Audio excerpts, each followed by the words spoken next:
Okay, good evening everybody. We've just counted the 48th day of the Omer. Tomorrow we count the last day of the Omer. And then we have Shavuos.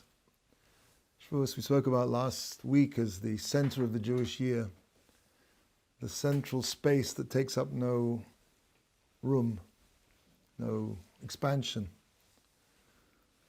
Pesach has 7 days, Sukkot has 8 days. The Zohar says the center of the Jewish year is Shavuos. As far as the halacha is concerned as being a Yom Tov, it has to have an expansion in time, 24 hours. But Shavuos is the center. As we said last week, there's something very strange about Shavuos because if you think about it, we're celebrating receiving the Torah. But in point of fact, the Torah we have today is not the Torah that we got on Shavuos. We don't have the Torah that was given on Shavuos. Moshe Rabbeinu came down, he smashed the luchos. That level, which is connected, everything to do with the first giving of the Torah, was lost to us. The Torah that we have today is the Torah of Yom Kippur. If we're celebrating the receiving of the Torah, then we should be celebrating that along with Yom Kippur. When Moshe Rabbeinu came down on Yom Kippur, he brought the luchos hashnios, and that's the Torah we have today. And yet we still celebrate Shavuos, and interestingly enough, we call it Zman Matan Torah Seinu, the time of giving of the Torah, not the receiving of the Torah. Because I said even though we received it, the Torah we have today is not that Torah. So what is Shavuos on a deeper level? What happened on Shavuos? I want to say something tonight which is maybe a revolutionary idea, but it's an idea that if you can not understand it, more than understand it, relate to it, then it's something which will change your whole idea of what Emuna is. We talk about Emuna Sinai. That Emuna, belief in Hashem, comes from Sinai. The Mishnah in Avot starts off by saying the Moshe Kibul Torah Sinai, which is, the Maharal points out, other commentators point out, is a strange way of putting it. That Moshe received the Torah from a mountain. Moshe Kibel Torah me Hashem, Berha Sinai maybe. What does it mean that Moshe was Kibel Torah Sinai? The answer is that what happened at Sinai was an existential experience which changed the whole mahut, the whole essence of the Jewish people. And that's what we're celebrating. The Zohar Kodesh says, Istakal Kitchbricha Baraisa Ubara Alma, that a Kodesh Baruch Hu looked into the Torah and created the world. Everything in the world, everything that exists in the world comes from the blueprint of the Torah. Hashem looked into the Torah, he created the world, much like an architect. But there's a major difference. The simile, the parable, the moshel breaks down. Because once an architect has finished building his building, the blueprint is no more than an interesting artifact. It has no longer any input into the building. The building is the building is independent. The Torah, however, continues to nourish and to feed the energy of kiyum, the energy of existence, into everything that exists. And that's why I once heard from Rav Perlman, he should be well, that you see there are certain places in the Torah, Pashas Vayakel, talking about the setting up of the Torah, where the Torah often seems to be repeating itself. It goes to great detail. He once gave the analogy a bit like electricity, that certain things in this world require more amperage or more wattage in order for them to be able to exist, and therefore they require more psukim in the Torah. The Torah powers everything in this world. There's something else which is unusual about Shavuos, which has to be understood, which is why was the Torah blown at Har Sinai? It says there were trumpets, the shofar blowing exceedingly loud. The Torah we normally connect with Rosh Hashanah. Rosh Hashanah is the anniversary of the creation of man. How was man created?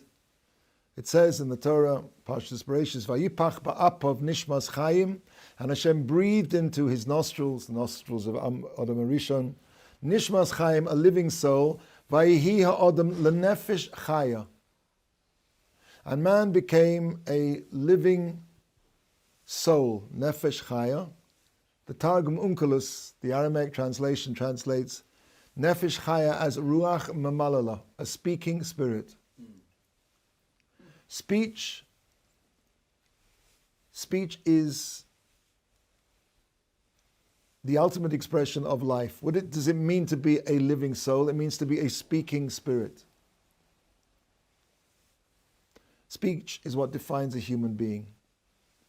And what created man, what brought man into existence, the electrical point, so to speak, in the Torah, through which man derived his existence, is through this posuk. Vayipach ba'apav nefesh chayam, vayihi ha'odam nefesh, the nefesh chaya. So man was plugged into existence through that posuk in the Torah. And speech is something essential to what it means to be a human being. There are two kinds of speech. As it says in Tehillim, in Psalms, Lahagid baboker chazdecha va'emunosecha baleilos. Man is supposed to express himself in two ways. Lagid baboker, to express in the morning, chazdecha, your kindness, va'emunosecha baleilos, and your faith in you at night. Faith is something which is connected to the night. There are two ways of perceiving the world. Almost all speech, and that's the speech of Lahagid baboker chazdecha, almost all speech in the world is related to ideas, expression of content, concepts. It's something that we can share, we can agree about, we can disagree. It's a common focus of discussion. Nefesh Chaim explains that this world was created with the letter Bet. Bet signifies Bina. Bina comes from the same root as lavchin, to discern in English we say. Discernment requires two things to distinguish one between the other. Lavchin bein zeh lezeh, bein, Bina, same word. This is a world, most of our perception of the world is through what we call Bina, discernment. This is a table, this is a chair. We can argue, what is a table, what is a chair? That's something we can share. That's a system of ideas which is based on intellect. There's another perception, that's Lagid baboker chazdecha. The enumeration, the definition, the cataloging, the understanding of the different things that happen in this world. Ve'emunosecha baleilos. There's another system of perception that a person has, which is really what I want to speak about. This is to try and understand this idea. Another perception a person has, which has nothing to do with ideas. It's beyond any idea. It's deeper than any idea. It's stronger than any idea. It's a perception that each of us has that is axiomatically true, and it cannot be discussed, it cannot be shared, it cannot be argued over, it cannot be proved or disproved, and that is the perception of self, ani, anochi. The truth of my own existence is as axiomatic to myself. The fact that I exist is not something that I arrive at through a process of deduction, of question and answer. Am I here? Yes. It's the deepest thing that a person knows, it's the deepest thing he knows, and it's completely beyond, unassailable. Nobody can convince me that I'm not here. That's a knowledge which goes beyond, deeper than, above the intellectual ma'arechet system of ideas, which, as we said, which is normally expressed in words. Lagid baboker chazdecha va'emunosecha baleilos. Ruach Mamalala, man is capable of speaking these two ideas. And in point of fact, as we said, Hashem created man by breathing into his nostrils this speaking spirit. And Rosh Hashanah, we are given the instrument by which we can return that deepest knowledge of our own existence, which cannot be garbed in words, through something called the shofar, which is a sound and an inarticulate sound, a sound which goes beyond and above words, which is the inarticulate speech of the heart, which expresses the knowledge of a person's own existence, and that existence is none other than a perception, Emuna. A person's sense of himself is not something intellectual. As we said, it's not perceived cerebrally, analytically. It's stronger, clearer than anything rational or intellectual. It's self-evident, it requires no proof, it's beyond contradiction or denial. I have absolutely no doubt of my existence whatsoever. Nobody does. And we're not playing mind games here, like we were at university, we used to sit up all night with cups of coffee and say, well, maybe we're not here at all. I'm not talking about mind games. It reminds me of the joke of the convicted murderer who was invited by the judge before he passed sentence to say a few words. And the murderer said, "You, Your Honor, and all of this court are figments of my imagination." So the judge says, "Fine, I'm sentencing you to the imaginary electric chair." Nobody lives like that. The knowledge, the surety of my own existence is something that is unassailable. And that knowledge of one's own existence is completely untransferable to somebody else. I can't express to you what it means to be me. Each one of us has that knowledge with regard to ourselves, but it's something incommunicable. It's not like any other knowledge, which is, as we said before, we can argue about it, we could talk about it, we could discuss it, we could analyze, that is something which is monolithic, axiomatic, unassailable. I, Anochi.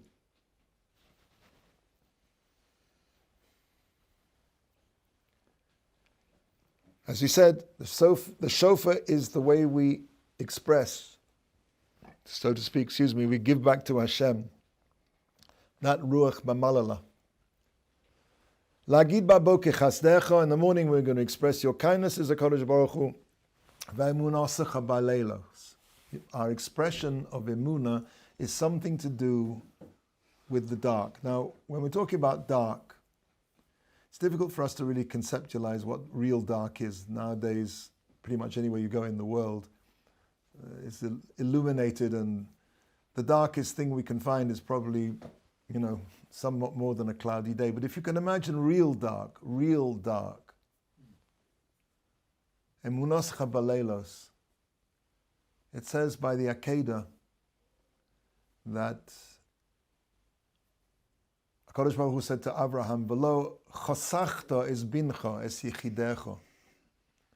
Abraham, you have not withheld your son, your firstborn, your yichidecha. You haven't withheld. Lo chosachta. Chosachta, to withhold, is the same root as choshech, meaning darkness.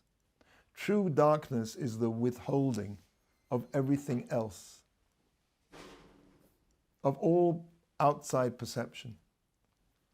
It's coming to my mind an experiment they did way back, I think, in the 70s, which I'll just choose this as a mashal. They wanted to do some experiments on sensory deprivation. And they took this volunteer and they dressed him in a wetsuit, they put him in a tank, which was at blood temperature. They removed from him all outside stimulus, the stimulus of heat and cold, blood temperature, water. He was floating. It was totally silent and totally dark.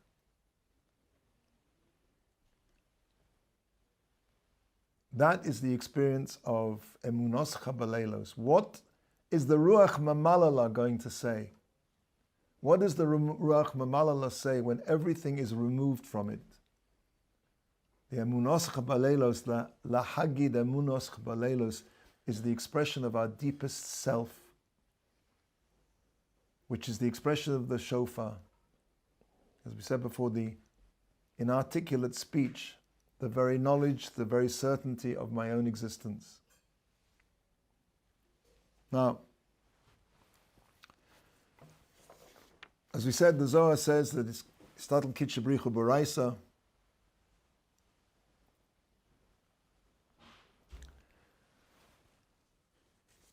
Hashem looked into the Torah and He created the world. Everything in this world has to have a makor, has to have a socket, an electrical socket of kiyum by which it can exist.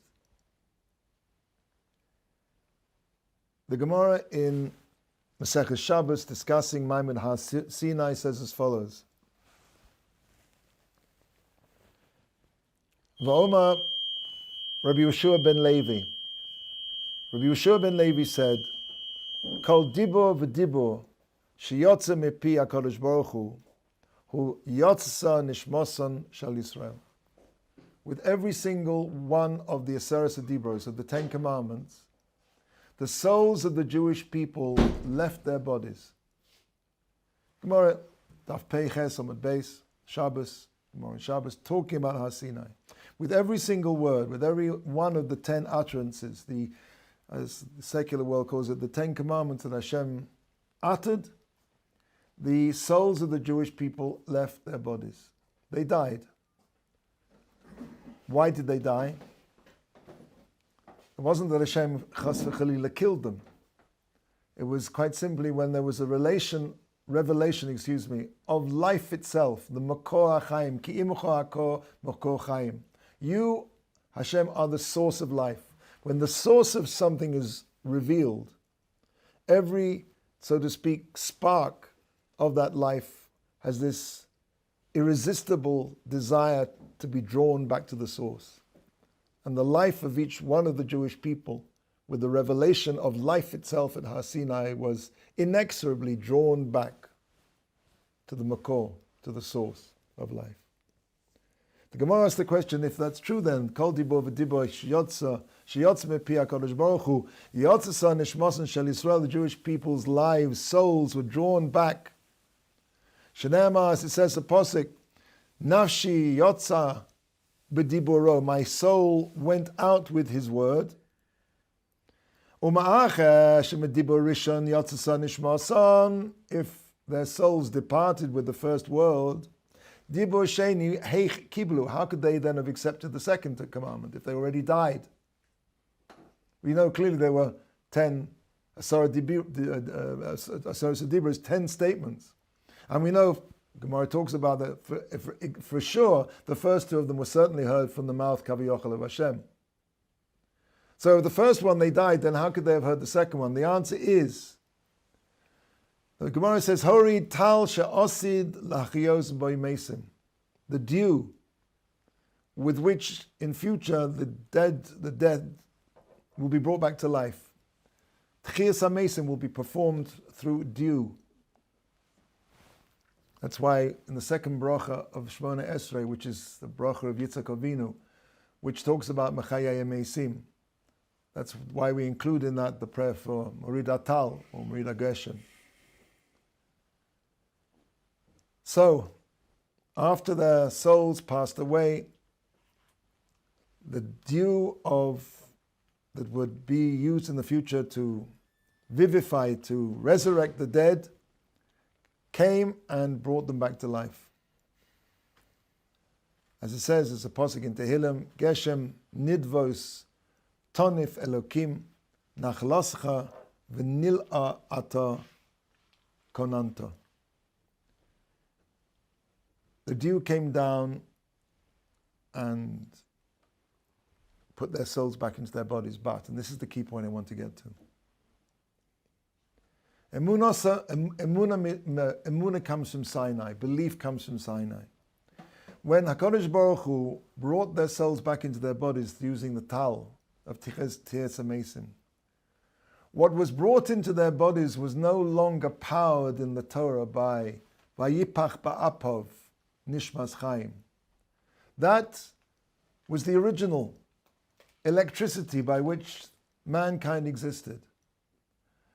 When the souls of the Jewish people were replaced, revivified, brought back to life in their bodies, the posuk in the Torah that gave them life was Anochi. Anochi, Hashem Elokecha asher hotzitzicha me'eretz Mitzrayim mibeis avodim. I am the Lord your God who took you out of the land of Egypt from the house of slavery. That was the posuk that gave life to the Jewish people. They were no longer powered by Vayipach Ba'apav. Now, their life form was powered by that first posuk in the Torah. The Gemara says, on Daf Kuf Hey, Amud Aleph in the Gemara Shabbos, Rabbi Yochanan says, Anochi, the first word of the Ten Commandments, is a notricon. I forget the word in English for notricon. When you take a sentence and you take the first letter of each of the words and you made a word out of that. What's it called? Gematria. I what? Gematria? No, not a gematria. When you do what? You take a sentence, right? And you take the first letter of each of the words in the sentence and you make a word out of it. There's a word in English which I can't remember. Maybe an anagram, yeah. Maybe it's an anagram. An anagram, I think that's right. Anyway, it's in Hebrew it's called notrikon, which I think is actually a Greek word. But Anochi is notrikon, for listen to this, guys. Ana, Nashi, Kesivas, Yahavis. Aramaic, Ana, Hashem is saying, the notrikon of Anochi, and this is what now powers the Jewish people. I, Nafshi, myself, have written myself into the Torah and given it over to you. Meaning, from Sinai onwards, the knowledge of the existence of God and the deepest knowledge of my own existence, that axiomatic knowledge which goes beyond and above all intellect, become one and the same. This is what Emuna Sinai means. That at the deepest level of my existence, what was given to me at Sinai is a knowledge. That's what Emuna is. Emuna is not something which is intellectual. Something intellectual always can be open to question. Maybe I made a mistake, maybe I didn't get that quite right, maybe I made it, but the Emuna of the Jewish people, which has stood us through all of these thousands of years, is something which is innate. And it comes from this moment at Sinai, and that is what Shavuos is all about. Beneath everything else is a redefinition, a repowering of the soul of the Jewish people with this unmistakable clarity, Anochi. Hashem says, I have written myself into the Torah and I'm giving that over into you. I've put into your soul, no longer are you powered by Vayipach Ba'apov. That's gone now. That died with the first statement of Anochi, but what replaced it was this existential certainty.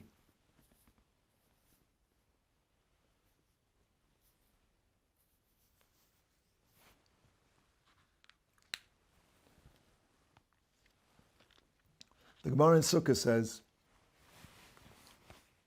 Daf Nun Gimel Amud Aleph, Tanya Amru Alav al Hillel HaZaken. They said about Hillel HaZaken, Hillel, Kasher Samach B'Simchas Beis HaShoeva, when he was rejoicing at the time of the Simchas Beis HaShoeva. Amar Kain, he said thus, Im Ani Kan, Hakol Kan. If I am here, everything is here. Ve'im eini kan, mi kan. And if I'm not here, who is here?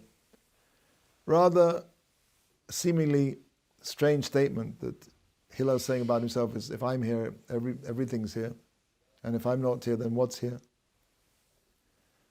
It's a strange remark until you remember that Ana is one of Hashem's names. Ana. Ana Hashem Hoshiana. Hashem, quite literally, is the I, capital I, of the world. And as we said before, that capital I of the world is what was plugged into our souls. If God is the eye of existence, the eye. If God is here, everything's here. And if Hashem is not here, then what is here? Nothing can be here. The Simchas Beis HaShveva, Tosfos says, was a ceremony in which water was drawn up from the spring in Gihon and brought up to the Beis HaMikdash and poured on the Mizbeach. On a deeper level, Beis HaShveva, drawing up, meant that what was drawn up through the celebration was spirituality from the depths of being. The true nature of all spirituality is the connection of my sense of existence to the source of all existence. When I connect my I to the ultimate I. That was the absolute reality revealed at Sinai, that Hashem was the Anochi, the Ani of existence. And just as no one doubts the existence of his or her own I, so at Sinai the Jewish people achieved this level that no one doubted the existence of the I of the world, of Hashem.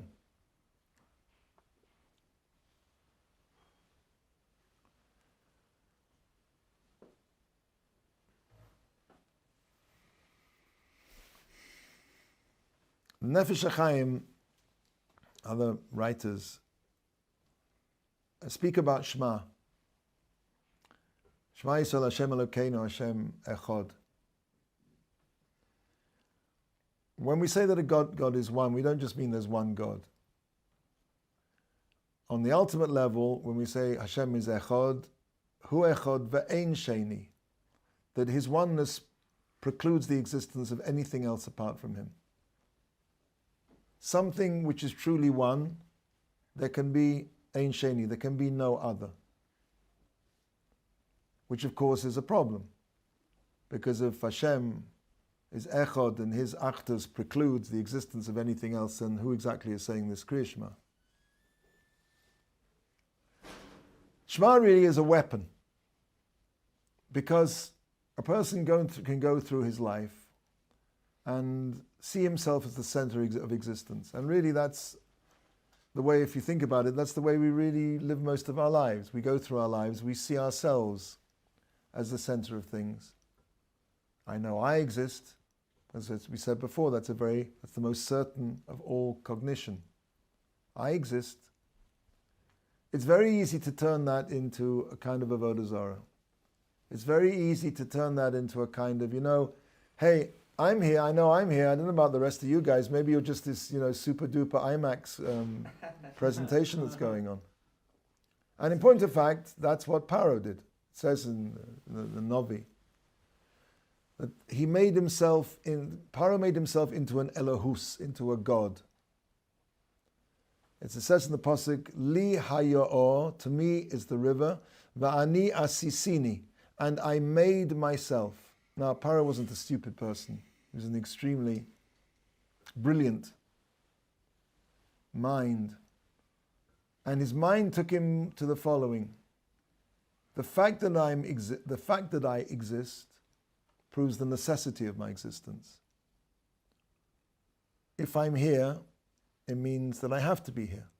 And in point of fact, each one of us know instinctively that we're eternal. We know we came from somewhere, and we know that we're going somewhere.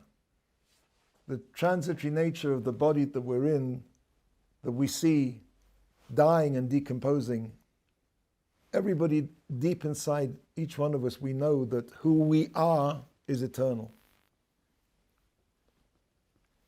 Paro understood that's what it means to make himself into a god, is the fact of my existence proves the necessity of my existence. And we say the other way around. No. There's only one existence that has to be. He is the Mechuyav HaMetziut, and that is HaKadosh Baruch Hu. And my sense of my own eternity is just one way that Hashem is expressing himself in his world. It's the complete flip. Because a person can say to himself, Shema Yisrael Hashem Elokeinu, Ani Echad, I'm here.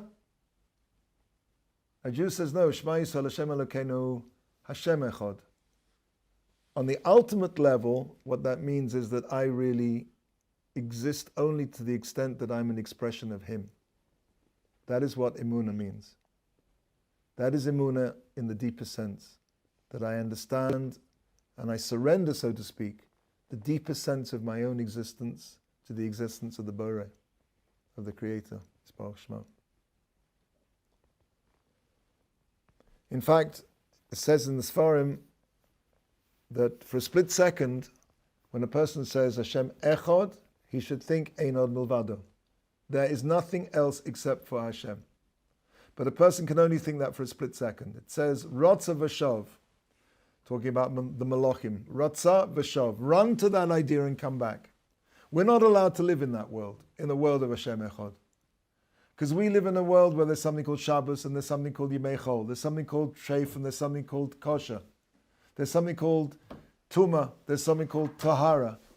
There are distinctions in this world. We do not, and we've not been given a world to live in from our perspective of Hashem Echad. And in point of fact, very serious mistakes have been made in the history of the Jewish people. For example, Shabtai Tzvi was Mate Eishes Ish, based on this idea of Hashem Echad. Hey, if Hashem is Echad, He's everywhere. You know, like Chas v'Chalila, I could take a Sefer Torah into the bathroom because Hashem is Echad. Hashem's everywhere.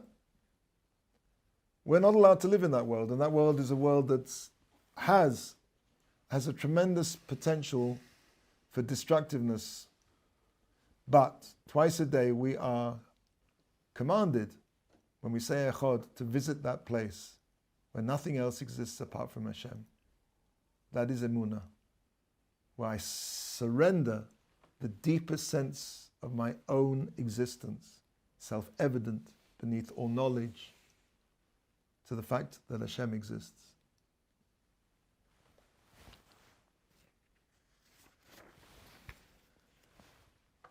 Okay.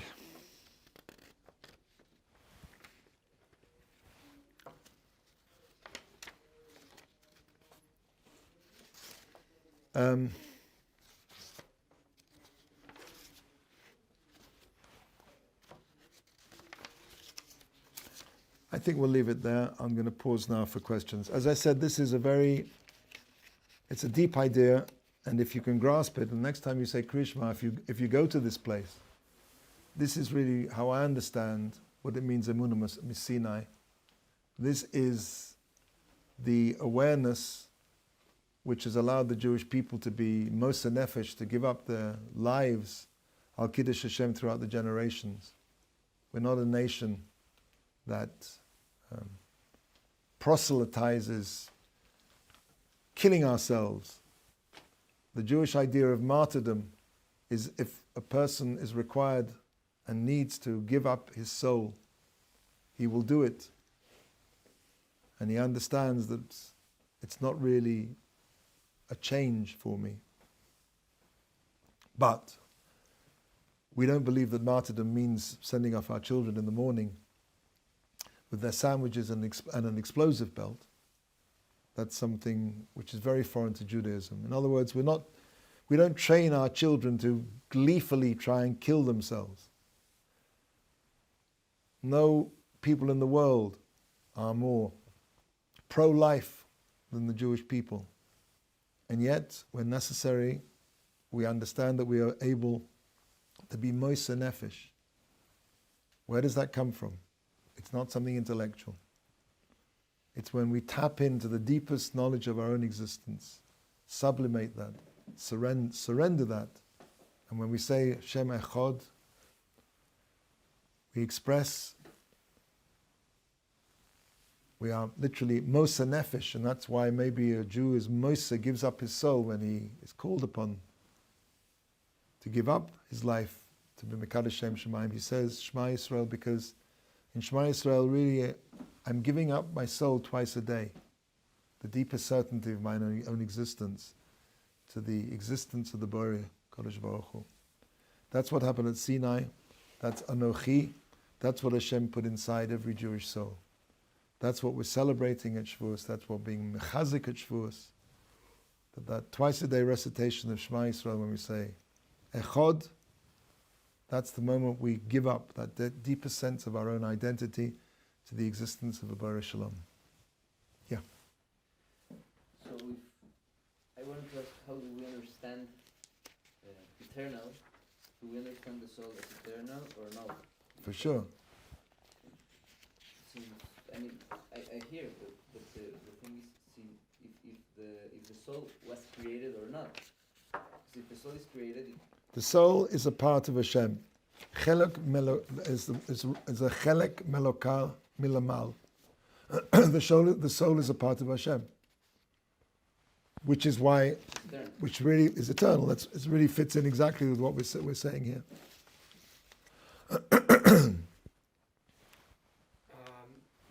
Why can Emuna and the knowledge of Hashem and the willingness to therefore give up your life once you understand that He's there and everything that He is, why can't that be something you reach intellectually? Because Was it not that for Avram Avinu?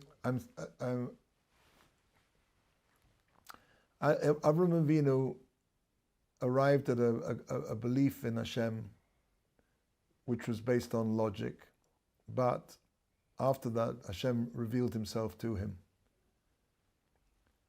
I think that any intellectual belief will always lack the conviction of what I'm talking about tonight, because anything intellectual is always capable, it's always possible that a person, if he's honest, can think to himself, well, hey, maybe I made a mistake in my calculations here. Maybe I didn't think of something.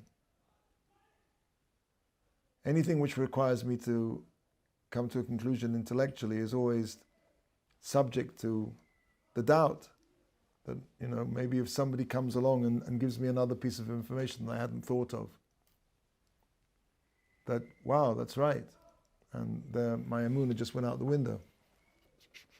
Something which is beyond thought, something where a person experiences.